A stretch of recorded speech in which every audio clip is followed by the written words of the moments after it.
Salam. Ya, kita bersyukur tidak terasa ini adalah minggu yang ketiga dalam bulan Januari. Baik, kita buka langsung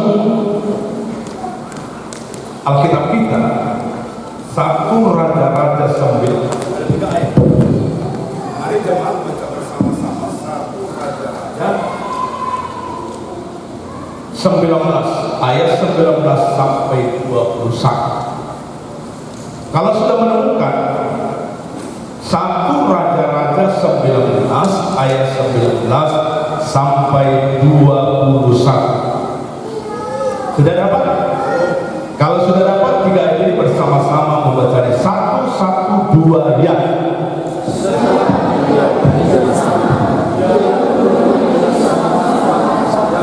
Baca dengan 2 kelas sedang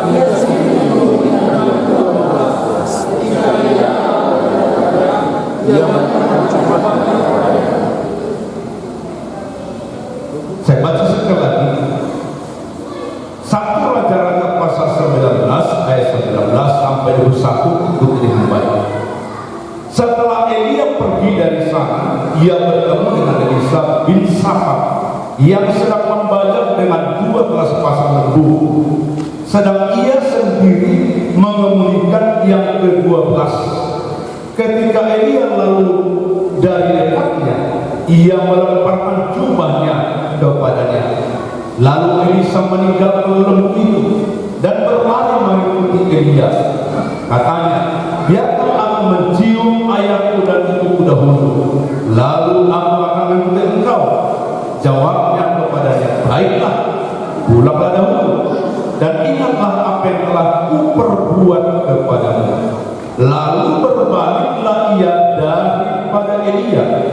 Ia mengambil pasangan lembu itu, menyembelihnya dan memasak dagingnya dengan bajak lembu itu sebagai kayu api. Ia memberikan daging itu kepada orang-orangnya.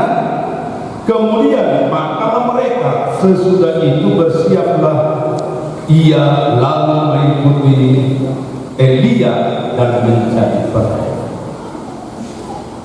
Ibu bapak saudara sekalian, tema firman hari ini rahasia keberhasilan. Amin. Baik sebagai bapak, baik sebagai anak,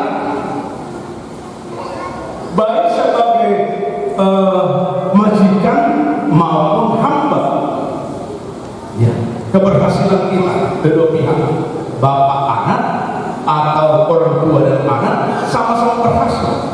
Di bumi ini masih ada bapak-bapak, masih ada orang tua juga harus berhasil, anak-anak juga berhasil. Ya, maka kita belajar rahasia keberhasilan sebagai anak maupun sebagai bapak, sebagai anak maupun sebagai orang tua. Rahasia keberhasilan sebagai anak maupun orang tua, sebagai anak maupun bapak, ya, sebagai suami maupun istri, sebagai tuan maupun hamba. Jadi supaya sama-sama berhasil, bukan menurut ukuran manusia, bukan berhasil hanya secara lahiriah. Maka ada 3 poin yang kita akan dengarkan supaya kita berhasil sebagai anak, sebagai bapak, sebagai ibu, sebagai suami, sebagai istri. Jadi tema firman hari ini rahasia keberhasilan. Amin, saudara. Coba sebutkan temannya, rahasia keberhasilan apa? Anak, bapak, suami, istri, tuan, majikan dan seterusnya. Ya, kepala atau anak buah, saudara. Maka dari pembacaan firman Tuhan 1 Raja-Raja pasal 19 ayat 19-21, maka rahasia pertama adalah jangan sibuk dengan dunianya sendiri. Apa? Iya. Ini kita belajar dari 1 Raja-Raja pasal 19 ayat 19. Tolong Pak baca 19. 1 Raja-Raja pasal 19 ayat 19. Setelah Elia pergi dari sana, ia bertemu dengan Elisa bin Shafat yang sedang membajak dengan 12 pasang lembu, sedang ia sendiri mengemudikan yang ke-12. Ketika Elia lalu dari dekatnya, ia melemparkan jubahnya kepadanya. Di sini kita lihat Elisa, ya Elisa sebagai anak, ya Elia sebagai bapak. Amin, saudara. Elia juga adalah manusia biasa. Elisa juga adalah manusia biasa. Kalau kita masih manusia biasa, yakin masih ada kelemahan. Kita baca dalam Yakobus pasal 5, siapapun kita masih ada kelemahan dan kekurangan. Inilah yang tidak mendatangkan maut. Asal kita mau terus mau dibantu. Ada dosa yang tidak mendapatkan maut. Tidak mau mengakui kesalahannya di hadapan Tuhan, ini pasti mau. Tapi kalau mau mengakui kelemahan dan kekurangannya, Tuhan masih berikan. Yakobus pasal 5 ayat 17. Yakobus 5 ayat 17. Elia adalah manusia biasa sama seperti kita, dan ia telah bersungguh-sungguh berdoa supaya hujan jangan turun, dan hujan pun tidak turun di bumi selama 3 tahun dan 6 bulan. Dalam perikop 1 Raja pasal 11, 19, 21 bahwa Elia adalah seorang bapak rohani, Elisa adalah seorang anak rohani. Yakobus pasal yang ke-5 ayat 17 jelas mengatakan Elia itu belum sempurna. Kalau dia masih manusia, belum sempurna. Maka kita yakini sampai hari ini hanya Yesus yang sempurna. Tapi grafik kita naik terus naik, ya, bukan turun. Kalau turun mau kebinasaan, tapi naik. Tingkat kesempurnaan kita terus meningkat. Itu yang dirindukan oleh Tuhan. Ya. Makanya kalau ada orang berkata saya sudah sempurna, berarti dia tidak sempurna. Elia saja masih manusia biasa seperti kita. Elia bapak rohani punya kelemahan. Elisa anak rohani punya kelemahan, punya kekurangan. Inilah yang tidak mendatangkan. Amin, saudara. Tapi baca sekali lagi. Yakobus 4 ayat 17. Ya. Elia adalah manusia biasa. Manusia biasa. Kalau manusia biasa, walaupun dia bapak rohani, masih punya kelemahan, punya kekurangan. Makanya, hai anak-anak, orang tuamu, ayah ibumu masih punya kelemahan. Jangan banyak tuntutan kepada orang tua. Bapak aja belum sempurna, mama aja belum sempurna. Hati-hati. Ini ayat mengatakan Elia masih manusia biasa, berarti belum sempurna. Aku tidak mau berubah. Ada anak gue seperti itu. Karena bapak juga punya kelemahan, mama juga punya kelemahan. Ini anak kurang ajar. Anak kurang ajar itu. Di sini gak ada anak kurang ajar. Amin, saudara. Pastikan yang masih punya orang tua tidak ada anak kurang ajar. Benar ayah dan ibu punya kelemahan. Siapa yang tahu? Bukan anak tetangga mengetahui kelemahan ayahmu dan ibu. Anak kandungnya nakal setiap hari bersama-sama. Kalau di kampung kami minimal tiap malam sama-sama makan. Itu di kampung. Kalau di sini itu dasar besi. Seminggu belum tentu bisa sama makan. Punya kesibukan masing-masing. Ya. Tapi kalau di kampung setiap malam pasti setiap malam makan bersama, dikumpul semua. Yang sedikit bisa cukup, yang banyak bisa habis. Tapi kalau satu orang nggak di situ bisa ketahan makan itu. Kenapa? Kalau nggak ada di rumah dari malam. Tahu makan orang tua kita saudara. Ketahan kalah, udah habis. Nah ini saudara. Jadi anak-anak, saudara lah yang tahu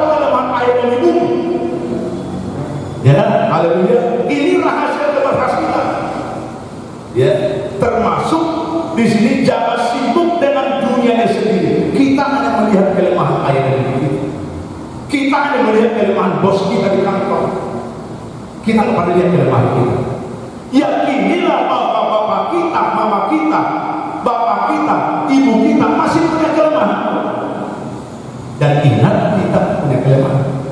Makanya di sini saling mendoakan. Haleluya, saling mendoakan supaya kelemahan ini satu persatu dilepaskan, hidup yang lama ditanggalkan. Ini kelemahan-kelemahan kita, saudara. Ya, jadi jangan sibuk dengan dunia ini sendiri. Saya melihat di sini yang bernama Elisa, dikatakan setelah Elia pergi dari sana, ia bertemu dengan Elisa. Ini anak rohaninya, bin Safat, yang sedang membaca dengan 12 pasang lembu. Bayangkan 12 pasang, berarti 24 ekor. Ini membuktikan bahwa Elisa adalah orang yang sungguh-sungguh. Makanya jadilah Tuhan, jadilah orang yang sungguh-sungguh. Amin, saudara.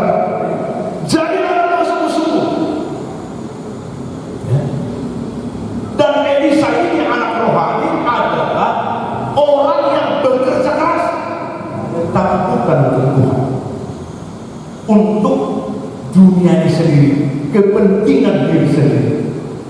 Maka orang di dunia yang tidak percaya Yesus, dia sungguh-sungguh dan bekerja keras supaya cepat kaya, supaya dipuji orang. Itu kan kepentingan diri sendiri.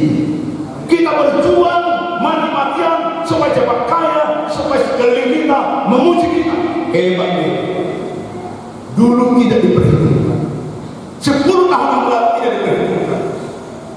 Melihat dia pun sebelah mata, hampir tutup mata melihat dia, karena nggak ada diharapkan. Tapi setelah 10 tahun kemudian, luar biasa, semua serba cukup, baru 10 tahun. Maka orang mulai melihat, kok bisa? Kok bisa? Ini adalah karena sungguh-sungguh dan bekerja keras. Karena Tuhan sungguh-sungguh. Amin, saudara. Semua kita baik-baik harus bersungguh-sungguh untuk Tuhan, harus bekerja keras untuk Tuhan, bukan untuk dunia kita sendiri, bukan untuk kepentingan kita.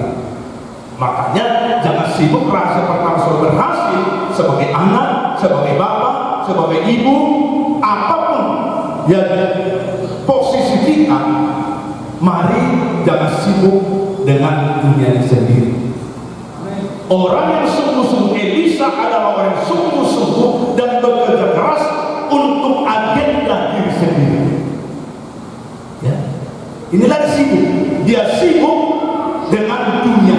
Makanya kita mulai hari ini jangan sibuk dengan dunia kita sendiri.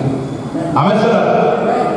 Nah, kalau kita lihat bahwa di sini harus, maka supaya jangan sibuk dengan dunia ini sendiri, harus dapat menyerahkan hak agenda pribadi kita.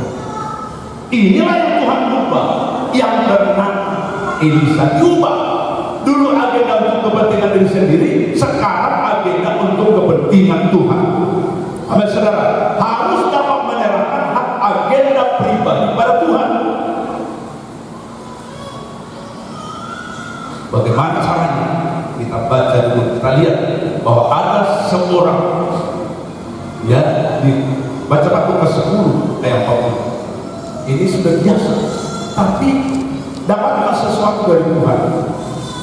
Jangan kita seperti yang tertulis dalam Lukas 10 ayat 10. Silakan. Lukas 10 ayat 10. Lukas 10 ayat 40. Sedang Marta sibuk sekali melayani.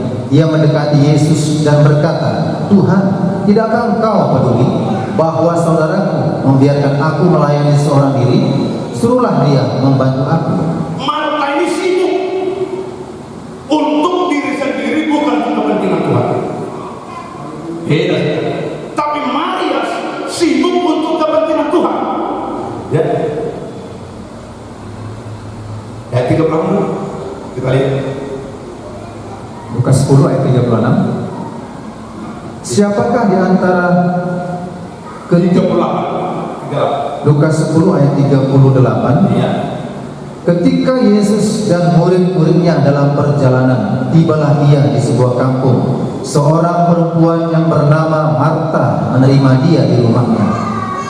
Terus Perempuan itu mempunyai seorang saudara yang bernama Maria. Maria ini duduk dekat kaki Tuhan dan terus mendengarkan perkataannya. perhatikan ayat 38. Ketika Yesus dan murid-muridnya dalam perjalanan, tiba di sebuah kampung, seorang perempuan yang bernama Marta menerima dia di rumahnya. Berarti Marta ini senior. Jangan bangga sebagai senior, saudara. Kalau di rumah tangga ayah itu senior, dia memberi arahan, dia memberi nasihat kepada anak-anaknya. Anak kita itu junior. Maka di sini bukan senior yang lebih hebat yang berkenan sama Tuhan, tapi junior. Bukan junior tak sekali maksud saya. Ini jelas. Tibalah ia di sebuah kampung, seorang perempuan bernama Marta menerima dia di rumah. Jadi tujuan Yesus pertama menjumpai seniornya, ketemu dengan yang senior. Biasanya kalau di sekolah, kalau dalam pengawas dicari kepala sekolah, bukan dicari mana kepala sekolah, enggak kan? Seniornya, kepala sekolah, itulah yang mempertanggungjawabkan mengenai operasional sekolah, kebetulan kepala sekolah. Demikian di sini bahwa Yesus bukan menjumpai Maria, tapi Marta, karena Marta dia tahu seniornya. Tapi senior pun dia sibuk untuk kepentingan diri sendiri. Kenapa? Dia mengerjakan sesuatu untuk mendapat pujian dari Yesus, supaya dipuji, tapi dia tidak mendapat pujian. Maka kalau sibuk kita perkara-perkara duniawi, kepentingan kita tidak pernah mendapat pujian dari Yesus. Makanya pastikan kita sibuk ya dalam segala kegiatan kita ada kepentingan Tuhan di dalamnya. Amin, saudara. Ayat 39, perempuan itu mempunyai seorang saudara, itulah junior. Maria, saudaranya bernama Maria. Maria ini duduk dekat kaki Tuhan dan terus mendengarkan perkataan. Duduk. Anak yang baik mendengar nasihat orang tua 2 jam dia nggak bosan, dia terus dengar, dia terus. Ada anak baru beli lama kali nasihat aja. Ada anak seperti ini. Semoga anak-anak di sini begitu ya. Kalau begitu berdoa aja. Paling nggak suka mendengar nasihat orang tua. Ya. Kalau ada di sini berdoa aja. Pokoknya dia mau kemana-mana sesuka hati. Nah ini Maria, dia duduk dekat kaki Tuhan nggak tahu apa. Mampu nggak kita 1 jam duduk di kaki? 1 hari duduk di kaki Tuhan. Kalau tidur di kaki Tuhan mungkin banyak. 1 hari tidur di kaki Tuhan. Holanda bulu. Saya lupa di kaki Tuhan dulu. Mimpi dari jam pagi sampai jam sore sudah nggak ada sarapan, nggak ada rahasia.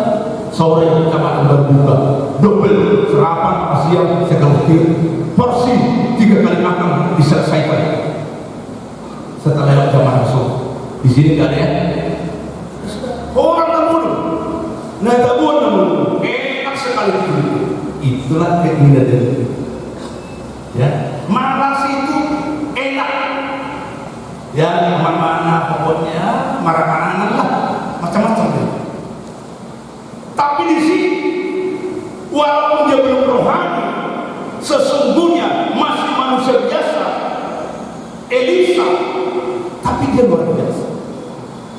Dia sudah ada ciri-ciri yang kita lihat yang positif, sungguh-sungguh dan bekerja keras.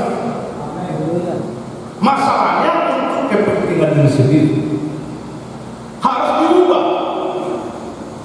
Sungguh-sungguh dan bekerja keras untuk kepentingan Tuhan. Amin, saudara.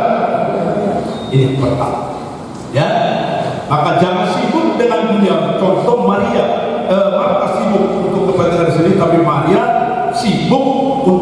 menyenangkan Tuhan, untuk kepentingan Tuhan. Itu sudah, ya, jelas ya. Yang kedua, tadi jangan sibuk dengan dunianya sendiri, kepentingan sendiri, tapi sibuklah dengan kepentingan. Yang kedua, harus membereskan segala sesuatu yang lahiriah, beresin yang lahiriah. Jangan sampai terganggu perjalanan rohani kita karena perkara lahiriah, beresin. Baca Pak ayat yang ke-20. Kitab Lukas. Enggak, jadi satu raja-raja ayat 20. Satu Raja-Raja ayat 19 ayat 20. Ya. Lalu Elisa meninggalkan lembu itu dan berlari mengikuti Elia. Katanya, biarkanlah aku mencium ayahku dan ibuku dahulu, lalu aku akan mengikuti engkau. Jawabnya kepadanya, baiklah, pulanglah dahulu, dan ingatlah apa yang telah kuperbuat kepadamu. Ini saudara menunjukkan bahwa kita harus membereskan segala sesuatu yang lahiriah. Apa itu lahiriah? Dikatakan tadi, lalu bisa meninggalkan lembu itu dan berlari mengikuti itu. Katanya, biarkanlah aku mencium ayahku dan ibuku dahulu, lalu aku akan mengikuti engkau. Ini perkara lahiriah. Ya, maksudnya tinggalkan perkara lahiriah, lalu aku akan mengikuti engkau. Jawabnya kepadanya, baiklah, pulanglah dahulu, dan ingatlah apa yang telah kuperbuat kepadamu.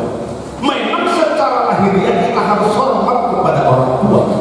Amin, saudara. Iya. Tapi jangan itu yang utama. Marilah kita bijak, jadi anak Tuhan yang bijaksana. Harus lebih hormat kepada Pencipta langit, bumi, dan segala. Orang tua tetap dihormati, ayah ibu tetap dihormati. Tapi jangan hormat kita lebih tinggi kepada orang tua daripada Tuhan yang mengampuni segala dosa kita, yang memindahkan kita dari kegelapan ke dalam terangnya yang ajaib. Contohnya anak muda lebih hormat kepada orang tua. Contohnya laki-laki, ya, berdoa kepada Tuhan, apakah ini istri? Tuhan bilang itulah istri. Tapi dia harus lebih hormat kepada orang tua. Tuhan bilang, ya, dalam hatinya sudah damai bahwa itulah jodoh. Tapi karena dia salah, lebih hormat, lebih tinggi orang tua daripada Tuhan. Orang tua nomor satu, baru Tuhan. Seharusnya Tuhan yang nomor satu. Kalau Tuhan yang nomor satu, Tuhan bisa mengubah hati orang tua. Amin, saudara. Maka hai orang muda, Tuhan kita ini apa yang mustahil menurut kita? Rasa udah bersetuju apa perasaan. Tapi kalau kita adalah orang beriman, ya, orang tua kita ciptanya juga, nggak usah takut. Bukan lebih hebat orang tuamu daripada Tuhan. Orang tua sendiri menikah dia kan, kalau orang tua dibunuh paling nggak setuju dia, oke, masih tuh kepada suaminya pakai bini, nggak setuju. Tapi mereka berdoa, Tuhan ubah hati. Tuhan ubah. Saya lihat pasti mereka dasar. Bukan kata dukanya mereka, tapi saya lihat suasananya suasana surga. Kira-kira tahun ini akan ada menikah lagi. Amin, saudara. Beriman kita ditopang supaya ada lagi jemaat kita yang menikah tahun ini. Bahkan lebih dari itu doa kita. Amin, saudara. Pokoknya kita doakan kita berapa orang, ya tergantung Tuhan. Kan? Satu, dua di tahun 2021. Walaupun orang berkata ini kan masih masa-masa sulit, bagi Tuhan tidak mustahil. Ya, kita doakanlah bahwa saya bukan karena banyak mereka ini, tapi saya rasakan suasananya hebat. Itu karena saya rasa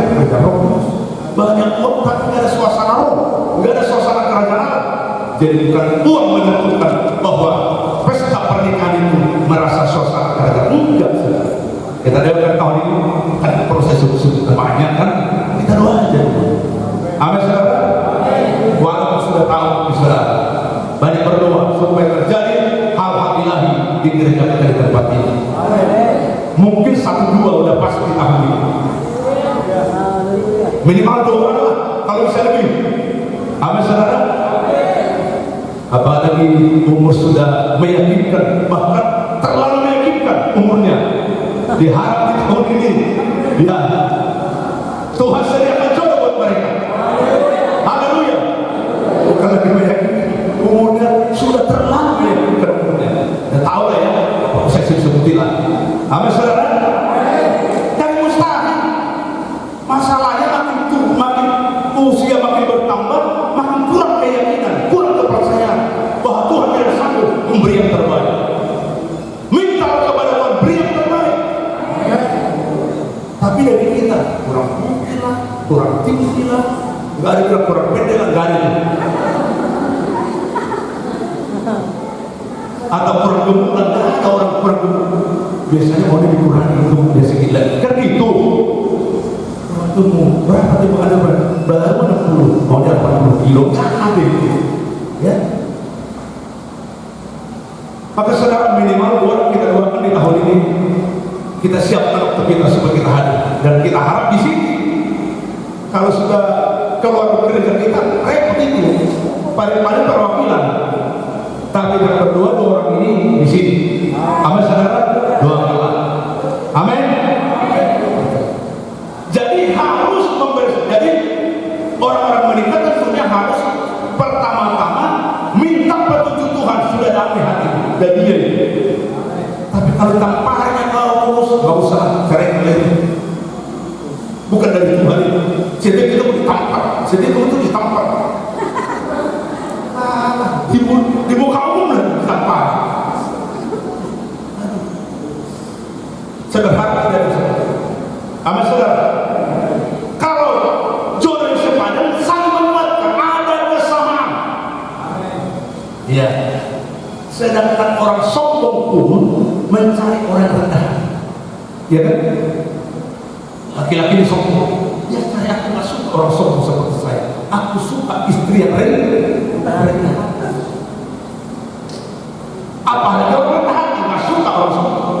Orang sombong adalah cari istri orang rendah hati kok. Ya. Tapi orang sama-sama rendah hati itu dari Tuhan.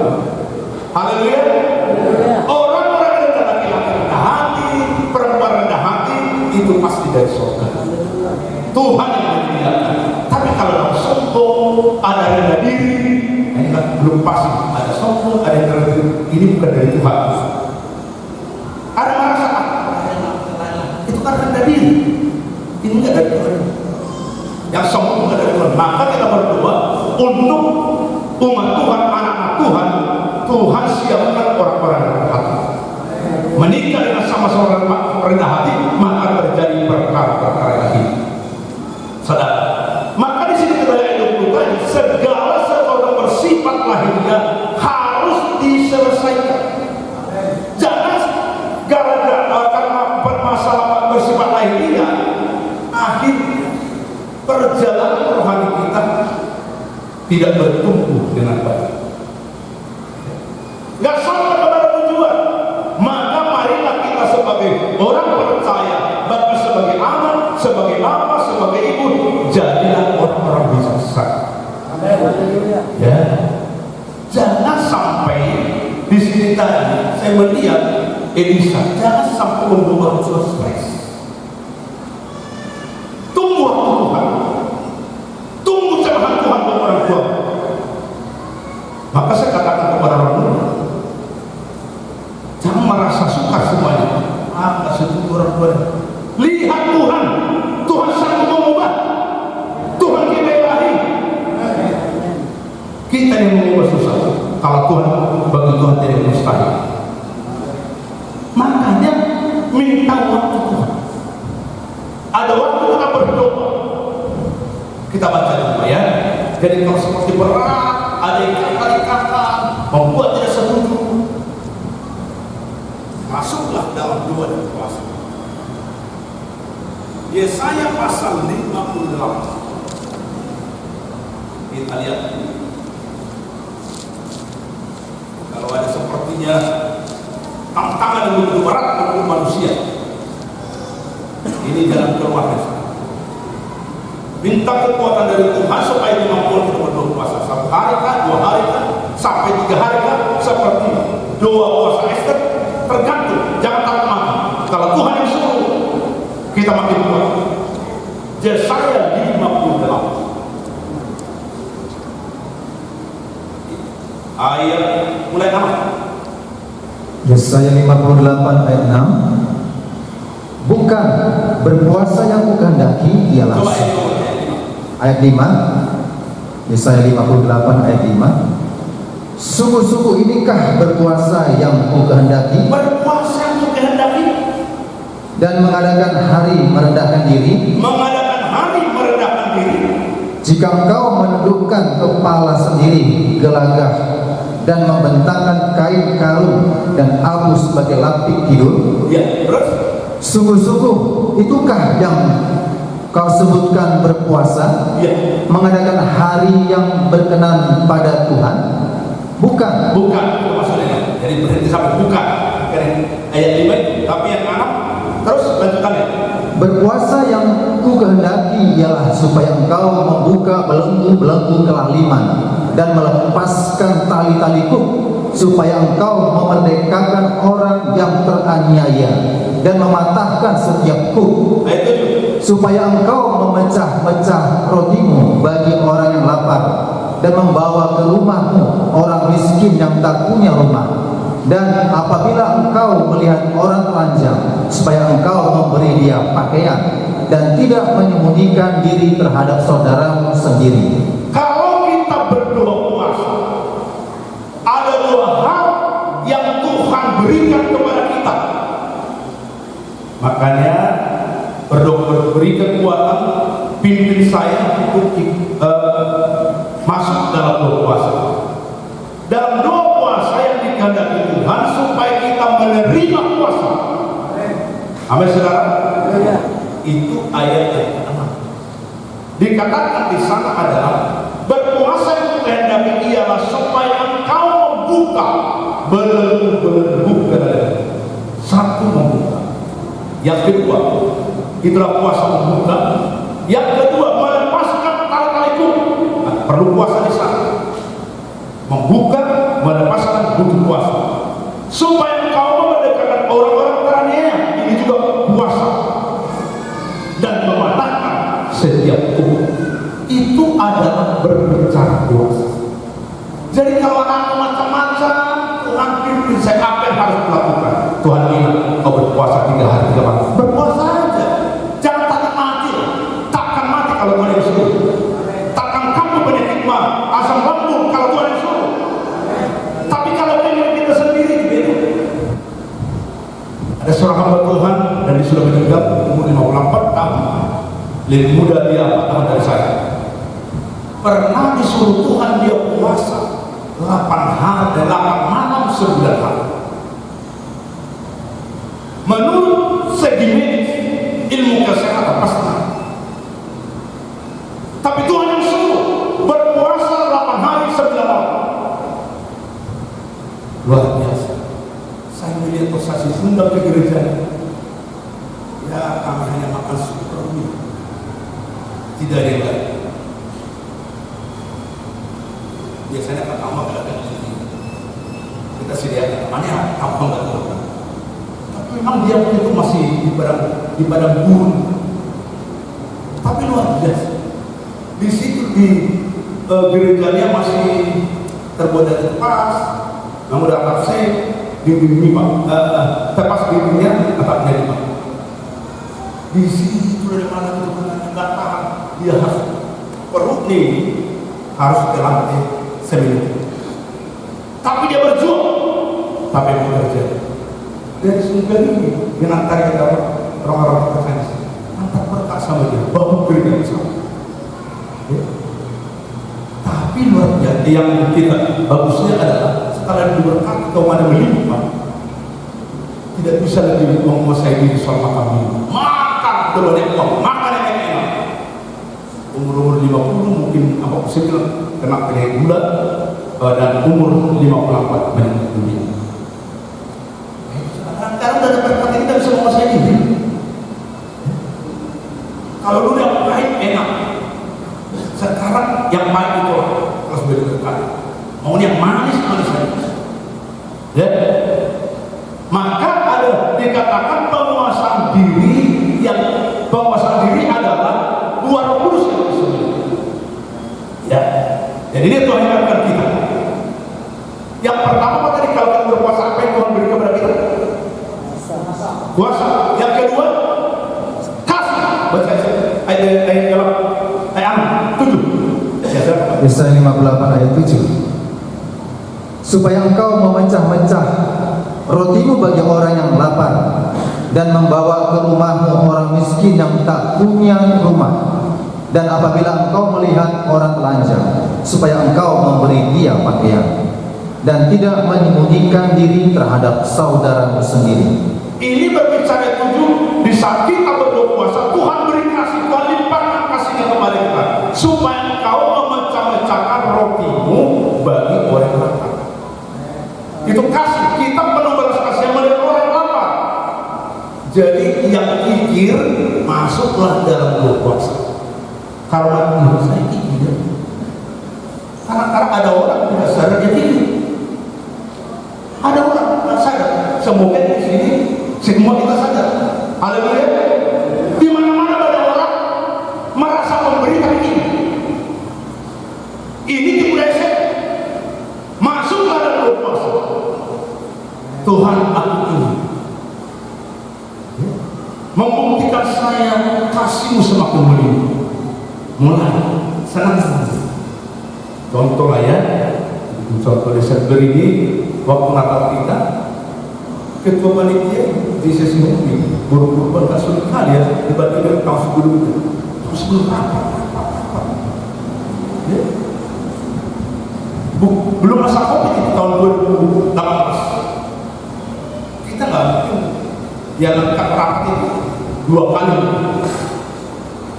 Teman-teman kali ini terus rapat. Ya, memang 2015 uang kita agak lumayan, hampir 18 juta mungkin, lebih kurang. Tapi di tahun ini saya lihat laporan bendaharanya berapa? Di mana bendaharanya? Mata sekolah dulu kurang lebih 20 juta. Tapi luar biasa, cukup, lebih dari cukup, saudara. Haleluya. Ya, panitia kita terlalu capek, indah. Ya, itu dagingnya itu dibeli 35 kilo. Luar biasa. Saya lihat Pak Hubas semua suka kita merasakan suasana Natal. Haleluya. Makanya begitu, harus merasakan suasana Natal itu. Enggak ada perhubungan yang bersungguh-sungguh, semua sungguh-sungguh saja, karena sukacita dari surga. Haleluya. Mulai dari ketua sampai semua lah perhubungan. Ini luar biasa. Karena kita dalam masa-masa sulit itu masih bisa mengulurkan kaki, karena ada kasih yang Tuhan curahkan bagi kita. Nggak ada saya dengar. Tapi kita tidak tahu ini kan masa-masa sulit. Tidak ada dalam, nggak usah dibuat dikumpulkan uang. Kita dulu tahun yang lalu, 2018, persembahan meja. Siapa tutup keduanya? Apa Sompi? Ada persembahan meja ya? Dia ini persembahan meja saja. Tapi tahun ini paling tidak terlalu capek. Mungkin doanya lain, sungguh-sungguh kepada harapan saya. Dan tertutup luar biasa. Makanya kalau kita berpuasa, mari kita sungguh-sungguh. Kalau puasa itu 2 hal yang Tuhan berikan. Pertama puasa, kedua kasih. Pertama kepada kita, puasa untuk diri kita, supaya mampu kita mengalahkan segala keinginan kita, segala keinginan dunia, segala apa yang kita mampu kita untuk mengalahkan, supaya hidup kita benar mempermuliakan Allah. masuk dalam berpuasa. Ada doa-doa yang belum dikabulkan, berdoa apa yang harus dilakukan? Kalau kudus sedang berpuasa, 1 hari 1 malam, 2 hari 2 malam, 3 hari 3 malam, lanjut. Nggak usah takut, hamba Tuhan tadi 8 malam, 9 malam, tadi saya katakan 8 hari 9 malam. Dia mampu menyelesaikan. Dan saya lihat dalam hidup sampai hari ini luar biasa Tuhan. Saya belum pernah seperti itu.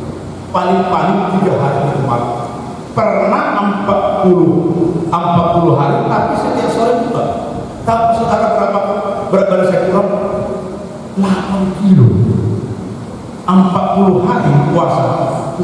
Kalau nggak salah, anak kalau kita diperbaikkan, anak sampai 8 kilo. Berkurang. Hanya sore saya buka. Pertama kali itu saya lakukan waktu IPG di Jakarta. Saya 4 bulan di sana. Jadi namanya sarapan, makannya pagi sarapan, siang makan, baru makan. Mereka makan di rumah makan, di tempat ruang makan. Saya ke kamar berdoa, saudara. Mereka sarapan pagi, saya berdoa. Hanya sore saya bersama. Itu saya kira 6 kilo atau 8 kilo. Dan lupa kan kalau saya bilang begitu. Aduh kurus, hampir saya pulang ke sini. Mungkin istri saya itu kok kurus sekali suami kami pada hilang kegantengannya sendiri. Bayangkan, 6 kilo paling sedikit. Waduh, semua ada tali pilih harus ditambah 1 ini. Pengaitnya itu bisa masuk. Ditambahin dan longgar semua. 6 kilo berkurang. Tapi namanya itu baru tiap hari puasa.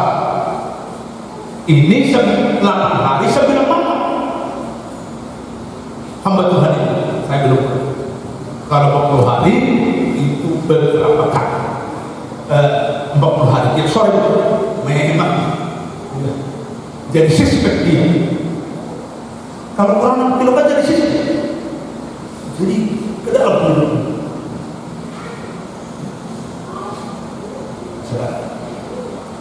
Baik. Kita baca. Jadi di sini segala sesuatu bersifat lahirnya harus diselesaikan. Bijaksana menghadapi. Minta kebijaksanaan dari Tuhan. Kebiasaan besar kita harus selaras sesuai dengan firman. Jadi apapun kita lakukan, ya inilah kelemahan kita. Sesuaikan dengan firman. Selaras dengan firman. Jangan yang kita lakukan dalam firman. Inilah kelemahan. Kita harus supaya kita sempurna, semua satu harus kita selesaikan. Sesuaikan apa yang kita lakukan dalam firman. Amin, saudara. Baik, kita baca sekali lagi Mazmur 127 ayat 4. Silakan Pak.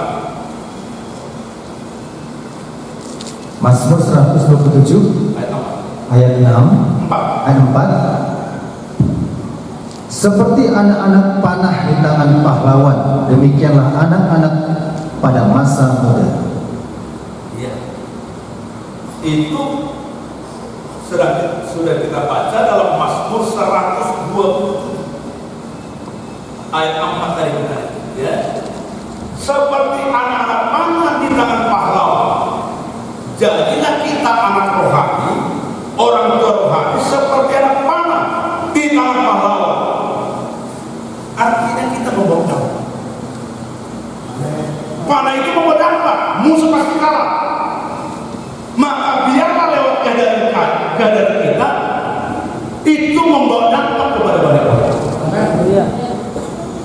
Ya, mungkin hari ini kita saya sibuk.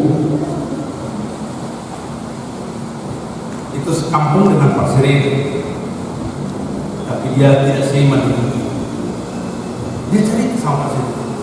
Baik kali pendeta itu katanya, belum pernah ditemukan seperti itu. Saya tidak panati. Waktu dia sibuk, saya perhatikan, saya tegur dia. Enggak ke saya, tapi kenapa saya dikatakan? Saya tahu membawa dampak sebagai anak panah. Saudara, membawa dampak, membawa pengaruh kepada banyak orang. Dan sebaliknya, kalau saya dapat dia terus panggil saya, kawan itu. Tapi sebulan mula tidak, saya lihat tiba-tiba istrinya sama ada anak muda mengerjakan kamar mandi. Saya tanya, Bu, Bapak mana? Udah kembali kepada yang punya, yang maha kuasa. Itu saja. Berlalu, ada usia 50 selesai. Maka yang saya buat di yang saya masuk di sini ialah supaya kita membuat dampak. Karena apa? Karena kita amanah. Musuh dikalahkan. Apa saudara? Musuh dikalahkan. Itu yang kedua. Jadi biarlah kita membuat dampak banyak orang. Yang terakhir, harus terus mendekat. Harus terus mendekat kepada Allah. Sebagai orang tua rohani, sebagai anak rohani, sebagai bapak ibu, sebagai anak di keluarga, mari kita terus mendekat kepada Allah dalam berbagai kondisi dan peristiwa. Harus terus mendekat kepada Bapa dalam berbagai kondisi. Apalagi ada masalah, apalagi ada pergumulan, apalagi ada tantangan, mari kita mendekat kepada Allah.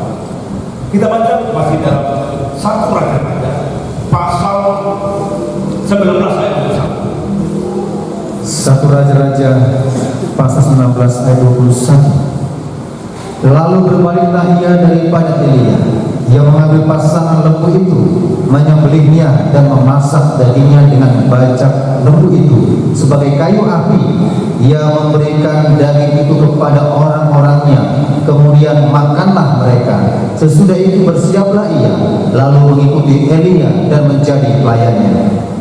Sesudah itu bersiaplah ia, lalu mengikuti Elia.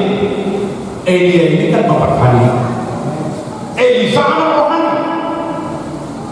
Bersiaplah ia lalu mengikuti Elia dan menjadi pelayannya. Kalau kita baca, Musa pelayannya adalah Yusuf. Di mana ada Musa, di situ ada Yusuf. Bagaimana kita? Percaya saudara di ibadah kita ada Tuhan? Di mana ada ibadah, di situ kita ada. Amin saudara. Ibadah di gereja kita untuk sekarang ini bagi ketiga. Ibadah minggu seperti ini. Percaya kayu Bapa di dalam ibadah dari Tuhan. Kalau ada Tuhan ngapain? Yakinilah di saat kita beribadah, Tuhan ada di sana. Maka di mana ada Musa, di situ ada Yusuf. Itu namanya selalu bersama. Maka di mana ada Tuhan, di situ kita ada. Pastikan setiap kita beribadah Tuhan ada. Kalau Tuhan hadir, hadirlah kita. Mes berupa, ada Tuhan ada di mes berupa. Nah di situ kita hadir. Pasti gembala juga di situ, Bapak rohani di situ, Tuhan di situ, pencipta langit bumi laut segala Tuhan Yesus Kristus ada di situ, Bapak rohani kita ada di situ, saudara-saudara rohani kita ada di situ. Ini saudara. Jadi kalau kita baca ayat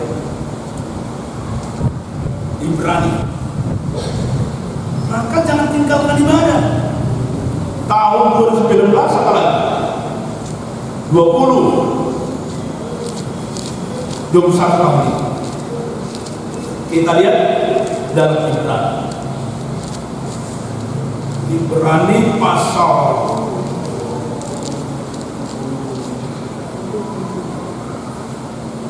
Ibrani pasal 10 ayat 5.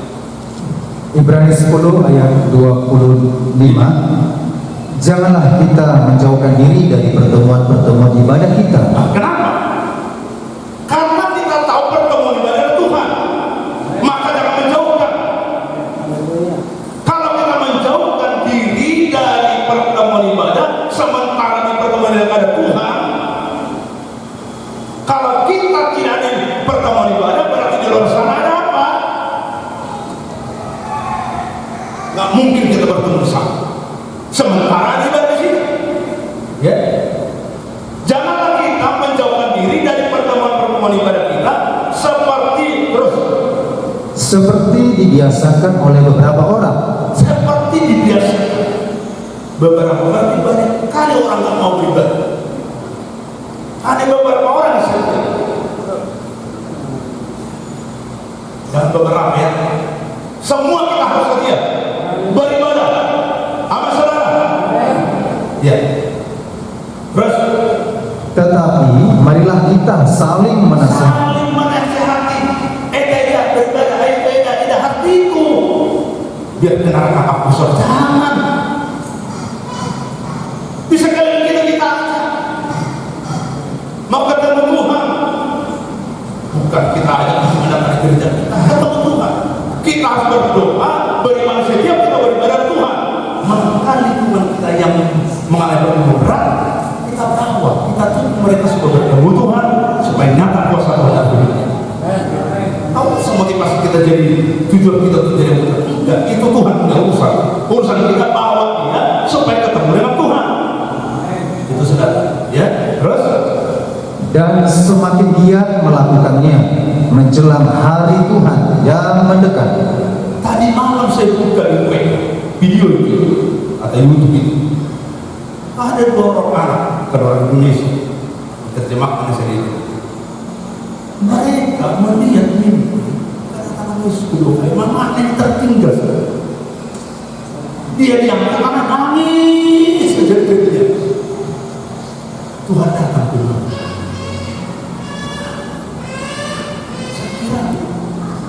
Saya sejenak merenungkan itu. Jangan merasa kita nanti terang. Sekarang merasa nanti tertinggal. Sekarang masih merasa kalau jangan. Nanti udah dapat kita tertinggal. Rahasianya, mari kita bertekun beribadah hari Jumat. Hanya beberapa orang terlalu banyak tidak hadir. Kita mencatat dan itu ada realita di kita. Kita seperti jemaah monopol, semua ada nafsu, semua rame-rame. Pokoknya di dalam hidup ini mereka rasakan suasana surga. Semua jemaah mula-mula peka kepada Roh. Gak ada yang bersaksi kekurangan apa dan tidak. Ini gak ada waktu. Kasih 10.000, kasih 20.000. Gak minta dia, tapi Roh Tuhan bilang sama seseorang ini dia nggak punya uang. Ini dalam kumpulan. Tapi kalau kita nggak peka kepada Roh Kudus, kepada Roh Kudus, nggak pernah kita ada kesaksian. Dia bilang kamu saya nggak ada orang dari kamu. Karena waktu itu dia beri semua persembahan. Tuhan bilang semua kasih.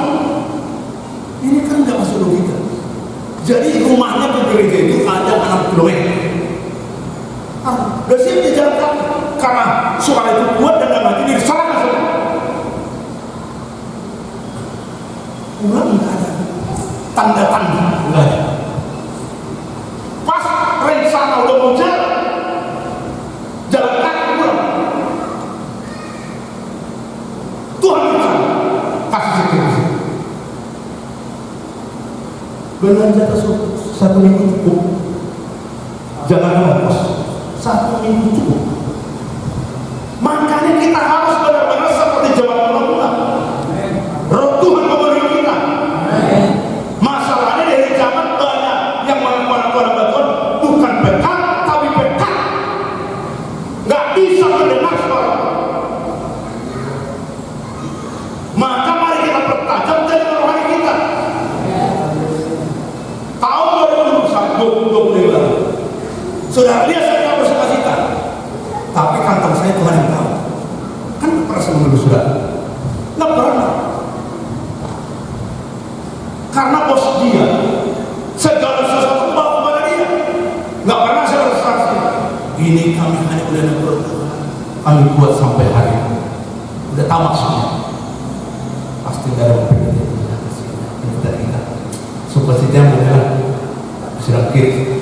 Tiba-tiba nggak pernah sejak saya mulai sampai hari ini mulai mulai tahun 83 sampai sekarang sudah 38 tahun. 83 di 2001. Nggak pernah saya tunjukkan wajah saya nyong. Nggak pernah saya tunjukkan wajah saya ada masalah belum. Itu saya mau. Haleluya. Haleluya. Baik saudara, maka mari di sini tadi dikatakan bahwa Elisa mengikuti Elia dan menjadi belahan, berarti selalu bersama-sama. Ya, mati tidak percaya Immanuel bahwa kita siap malam bersama dengan Tuhan. Gak ada masalah sama beres.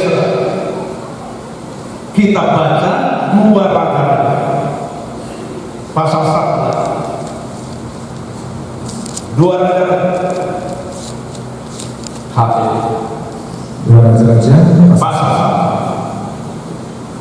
1. mulai 1 sampai 1 aja. 1 aja. Sesudah Ahab mati, maka memberontaklah Moab terhadap Israel. Terus Pada suatu hari jatuhlah Ahazia dari kisi-kisi kamar atasnya yang ada di Samaria, lalu menjadi sakit. Kemudian dikirimlah utusan dengan pesan, pergilah, mintalah petunjuk kepada Baal Zebub, Allah di Ekron, apakah aku akan sembuh dari penyakit ini? haleluya. Coba 2 Raja-Raja, ya, 2 Raja-Raja pasal 2 ayat 1. Ya, pasal 2 Raja-Raja pasal 2 ayat 1. Menjelang saatnya Tuhan hendak menaikkan Elia ke surga dalam angin badai. Elia dan Elisa sedang berjalan dari Gibeah. Elia dan Elisa kita bersama-sama. Pastikan kita bersama-sama dengan Tuhan, bersama-sama dengan Bapak rohani kita, bersama-sama dengan saudara-saudara rohani kita. Jangan bersama-sama di pesta adat, bersama-sama di rumah rohani. Saudara-saudara rohani kita kumpul di sana, Bapak rohani kita ada di sana, Ibu rohani kita ada di sana. Pencipta langit bumi dan segala isinya ada di sana. Menjelang saatnya Tuhan hendak menaikkan Elia ke surga dalam angin badai, Elia dan Elisa sedang berjalan dari Gilgal. Kalau kita baca seterusnya adalah arti Gilgal adalah penyunatan. Penyunatan kedagingan harus dipotong dan hidup ketidakakuratan. Kalau ada hidup kita contoh untuk mengatur keuangan, kenapa kita selalu kekurangan keuangan? Nggak bisa mengatur keuangan. Lebih besar pasak dari kita, maka terus kredit untuk makan minum, untuk beli rumah saudara, makan minum aja kredit. Kalau beli rumah kredit, pertimbangkan bijaksana. Minta sama Tuhan, apakah ini saya kredit damai hati kita, ya Tuhan akan utang dan bekerja. Jangan sampai tidak berani untuk kredit rumah. Berdoa, Tuhan rasanya saya tidak kuat, rasa-rasanya tidak pernah nggak bisa dapat. Minta kekuatan. Kalau Tuhan tolong, kalau Tuhan yang suruh, Tuhan tidak mempermalukan. Sampai selesai di dalam tahun pasti lunas. Tapi berdoa kepada Tuhan jangan hanya keinginan kita. Seringkali hanya keinginan, ambisi. Potong ambisi, potong segala keakuanmu, kedaginganmu, potong semua. Itu penyunatan Gilgal. Jadi Elisa dipotong segala kedagingannya, ambisinya. Dia tidak ingin jadi orang hebat, tapi dia ingin apa yang Tuhan rencanakan bagi dia. Itu yang dia rindukan. Itulah keakuan, kedagingan, ketidakakuratan harus dipotong. Itu disunat. Ayat 2, berkatalah Elia kepada Elisa, baiklah tinggal di sini, sebab Tuhan menyuruh aku ke Betel. Iya, Betel artinya bahwa Elisa sudah di Betel bersama Elia dan Elisa sudah di Betel. Artinya aktivitas silah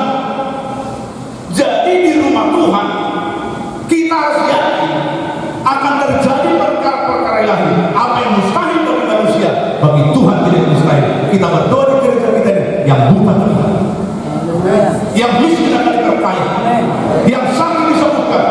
Inilah aktivitas rohani, inilah aktivitas ilahi yang selama ini sudah lama tidak berjodoh, tahun ini yang berjodoh. Tidak yakin namanya. Jodoh sepadan, jangan kena musuh, susah dibikin sama keluarga. Tuhan sediakan tulang rusuk bagi laki-laki. Amin saudara. Jangan asal tulang, tapi tulang rusuk, jangan tulang rusuk. Susah dibikin nanti jadi menyusahkan dikira kalau kali ini. Karena hari itu tulang rusuk, nggak nyaman. Saudara-saudara ini minta kepada Tuhan, di mana tulang rusuk? Kita di Papua, dari Singapura, tergantung Tuhan. Kalau tulang rusuk pasti indah, tulang busuk menyusahkan, membawa pingsan banyak orang. Haleluya. Itu beda. Aktivitas ilahi, ada perkara-perkara yang terjadi dalam gereja Tuhan di akhir zaman. Ayat yang keempat. Ayat 4. Berkatalah Elia kepadanya, "Hai Elisa, baiklah tinggal di sini, sebab Tuhan menyuruh aku ke Jeriko." Tetapi jawabnya, "Demi Tuhan yang hidup dan demi hidupmu sendiri, sesungguhnya aku tidak akan meninggalkan engkau." Lalu sampailah mereka di Jeriko. Di Jeriko, Jeriko artinya adalah ada terobosan. Jadi tidak biasa-biasa. Mungkin tahun yang lalu, beberapa tahun terakhir ini masih biasa-biasa. Tapi harapkan kita beriman, Bapa dan Anak, kepada Tuhan bahwa tahun ini ada terobosan-terobosan ilahi. Apa yang tidak pernah kita lihat akan terjadi di tahun 2021. Amin. Ada yang setengah percaya. Saya berharap kita penuh percaya. Ada terobosan. Itu namanya Jeriko. Ada terobosan. Tembok Jeriko dihancurkan hanya dengan pujian Tuhan. Makanya memuji jangan setengah-setengah. Kedatangan ke Tuhan jangan setengah, sepenuhnya serahkan. Roh jiwa tubuh kepada Tuhan. Tuhan akan melakukan terobosan-terobosan. Apa yang belum pernah Tuhan kerjakan di tahun ini. Yang terakhir. Ayat 6 dan 7. Ayat 6. Berkatalah Elia kepadanya, "Baiklah tinggal di sini, sebab Tuhan menyuruh aku ke sungai Yordan." Jawabnya, "Demi Tuhan yang hidup dan demi hidupmu sendiri, sesungguhnya aku tidak akan meninggalkan engkau." Lalu berjalanlah keduanya. Iya, saudara, sungai Yordan luar biasa. Bahwa di sungai